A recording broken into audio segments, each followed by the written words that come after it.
Next 197. This treatment, however, is quite inadmissible not only for the local symptoms arising from the miasma of Sora, but also and especially for those originating in the miasma of syphilis or psychosis, for the simultaneous local application along with the internal employment. సైమల్టేనియస్గా ఏకకాలంలోనే ఇంటర్నల్గా medicine ఇస్తూ next పైకి టాపికల్గా పోయటం అనేది వద్దని చెప్తుంది. ఎందుకంటే of the remedy in disease whose chief symptom is a constant local affection. ఏ మందుకైతే వ్యాధిలో వాటి యొక్క ప్రధాన లక్షణం అనేది స్థిరమైనటువంటి స్థానిక లక్షణంగా ఉంటుందో అటువంటి వాటిని ఇవ్వటం. అంటే యూజువల్గా మనం సోరా అంటే దానికి సంబంధించిన యాంటీసోరిక్ మెడిసిన్ సల్ఫర్ అనుకుంటాం. సిఫిలిస్ అంటే దానికి సంబంధించిన యాంటీసిబిలిటీ మెర్క్యూరియస్ అంటాం. ఇవి ఎందుకు అంటున్నాం అంటే వాటి యొక్క ప్రూవింగ్స్లో వాటి యొక్క డిసీజ్డ్ కండిషన్స్లో సల్ఫర్ అనే మందు ఇచ్చినప్పుడు సోరాకి రిలేటెడ్గా ఉండేటటువంటి ఈ లోకల్ ఎఫెక్షన్ అయినటువంటి ఈ ఇచ్ కంప్లైంట్ అనేది ప్రొడ్యూస్ అవటం జరిగింది.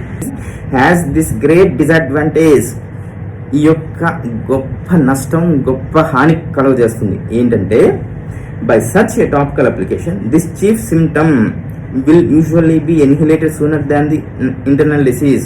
లోపల వ్యాధి అంతా నయం అవ్వడానికి ముందుగానే ఈ యొక్క స్థానిక లక్షణం అనేది నయమైపోతుంది. సో అది నయం అవటం వల్ల we shall now B deceived by the semblance of perfect cure, అంటే అచ్చం అంటే పరిపూర్ణమైనటువంటి నివారణ జరిగింది అన్నట్లుగా కనిపిస్తుంది.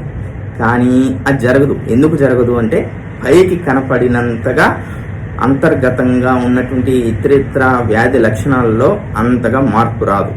సో అది వచ్చిందా రాలేదా, తగ్గిందా తగ్గలేదా అనేసి మనం సంసిద్ధంలో పడతాం అన్నమాట.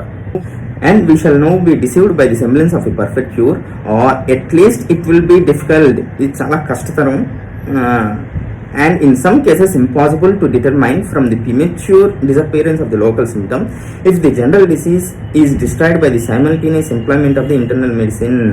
మనం నిర్ధారించుకోవడానికి ఆ వ్యాధి సమూలంగా నిర్మూలన జరిగిందా లేదా ఇంకా ఉందా, వాటి యొక్క అవశేషాలు ఇంకా ఉన్నాయా లేదా అది పూర్తిగా నయమైందా అవ్వలేదా అంటే ఎందుకు మనకు ఆ డౌట్ వస్తుందంటే ముందుగా ఈ యొక్క ఎక్స్టర్నల్ లోకల్ ఎఫెక్షన్ అనేది స్కిన్ కంప్లైంట్ ఏదైతే ఉంటుందో అది ముందుగా నయం అయిపోవటం వల్ల మనకు అటువంటి డౌట్స్ అనేవి వస్తాయి అనమాట.